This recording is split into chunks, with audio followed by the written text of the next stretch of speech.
If repression has indeed been the fundamental link between power, knowledge, and sexuality since the classical age,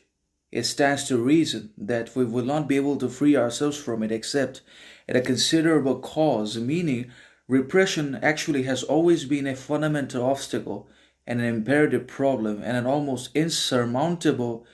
imperative or impediment, not only in life in general, but also in all of our lives, interactions, ideologies, successes, behaviors, actions, beliefs, and also in our failures, shortcomings, downfalls, breakups. In everything, there was repression from ourselves on an individual and societal scale in one way or another, that which we could not accomplish,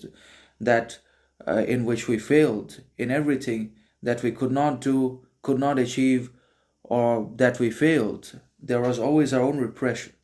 because it's only our repressed content as shadow material that again resurfaces or keeps basically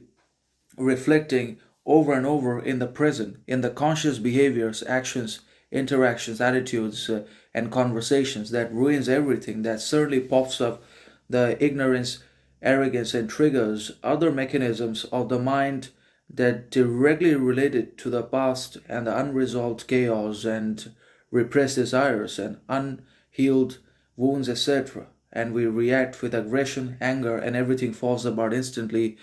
out of nowhere. So, this is how repression works. And because ultimately we want to be able to fit into everywhere, we want to work in offices, organizations, institutions for money, power, influence, dominance, reputation, the society, in the eyes of our family, that power exploits us, dominates us, which we have been given by the society, by these organizations, because we want and desire and crave power in the first place. And because we also make considerable sacrifices, compromises, and parting with our own qualities, distinctions, values, virtues, boundaries, bounds, etc. And ultimately, as a result of that, as a consequence to all these compromises and repressions, what we get is prison, corruption, manipulation, exploitation, enslavement, and subjugation and slavery under these governments in exchange for some kind of